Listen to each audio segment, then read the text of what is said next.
planet Bumi 4,5 miliar tahun lalu sampai 3,8 miliar tahun lalu. Bumi lagi cari settingan hidup yang pas. Bro, lu pikir Bumi dari lahir udah biru, adem, ada wifi? Salah besar, bro. Bumi itu dulu kontennya nggak ngotak.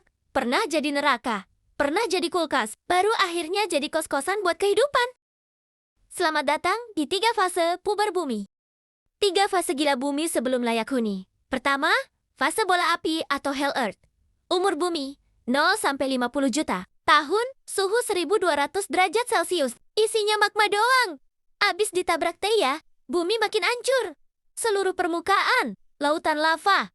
Langitnya merah. Hujan yang turun bukan air, tapi batu mencair. Lu hidup di sini, sepatu lu leleh sebelum napak. 2. Fase kulkas raksasa atau Snowball Earth. Umur Bumi 500 juta tahun. Magma udah mulai beku, uap air ngembun, hujan turun 1 juta tahun non-stop, tapi matahari zaman dulu 30% lebih redup. Hasilnya kelewat adem, suhu minus 50 derajat Celcius. Seluruh bumi jadi bola es setebal 1 kilometer. Dari kutub sampai khatulistiwa beku semua. Dulu neraka, sekarang kutub utara. Bumi emang mudi banget. 3. Fase lautan atau waterworld. Umur bumi 700 juta tahun. Plot twist, gunung berapi di bawah es ngamuk, nyimbur CO2 brutal ke atmosfer. Efek rumah kaca jalan, es 1 kilometer mencair dalam 1000 tahun. Banjir seplanet. Hasilnya, suhu stabil 30-40 derajat Celcius. 98% bumi ketutup lautan, daratan cuma secuil. Dan di lautan anget inilah, kimia organik jadian. Lahir sel pertama dari sup anget ini. Lahirlah lu, gua, sama kecoa. Kita semua anak kosan lautan purba.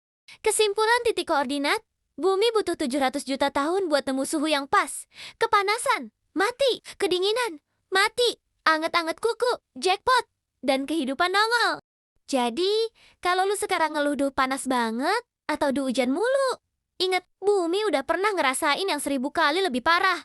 Demi lu bisa ngeluh hari ini.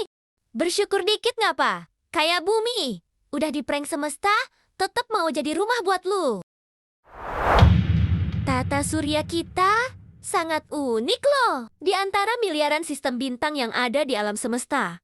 Hanya disinilah kita menemukan susunan planet, benda langit, dan kondisi yang memungkinkan adanya kehidupan. Tapi tahukah kamu, keunikan itu tidak berhenti sampai di situ saja. Ada banyak hal menarik, rahasia tersembunyi, dan keistimewaan yang jarang kita ketahui. Mulai dari sisi yang terang hingga sisi yang gelap, dari yang sudah dipelajari hingga yang masih menjadi teka-teki. Nah, di titik koordinat hari ini, kita akan membahas secara lengkap tentang salah satu bagian menakjubkan dari sistem kita ini. Yuk, kita simak bersama.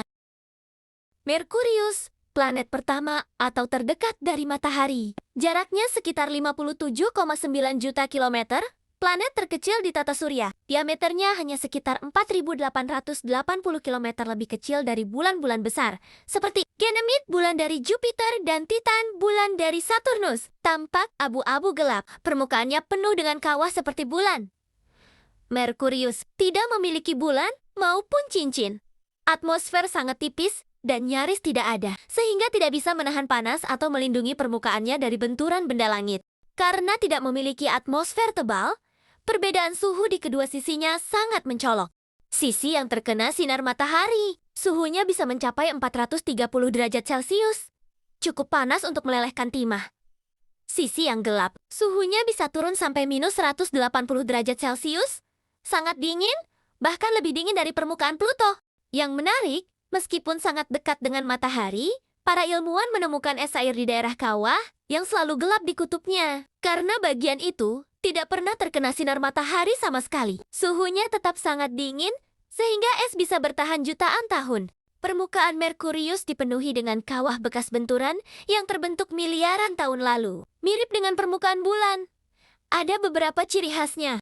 Kawah Caloris, kawah terbesar. Diameternya sekitar 1.550 km. Terbentuk akibat benturan benda langit raksasa di masa lalu. Di tengahnya, ada dataran yang tinggi dan dikelilingi pegunungan. Ada banyak gunung-gunung yang memanjang sampai ratusan kilometer. Terbentuk karena bagian dalam planet ini mendingin dan menyusut, sehingga permukaannya pun ikut mengerut dan membentuk lipatan-lipatan. Bagian permukaan yang lebih rata kemungkinan terbentuk dari aliran lava di masa ketika Merkurius masih aktif secara geologis dan tidak ada gunung berapi aktif saat ini. Merkurius memiliki inti logam yang sangat besar. Hampir 75% dari diameternya adalah inti besi. Inilah yang membuat massa jenisnya sangat tinggi. Kedua, setelah bumi, diperkirakan intinya masih sebagian berwujud cair, yang menimbulkan medan magnet yang lemah di sekitar planet ini.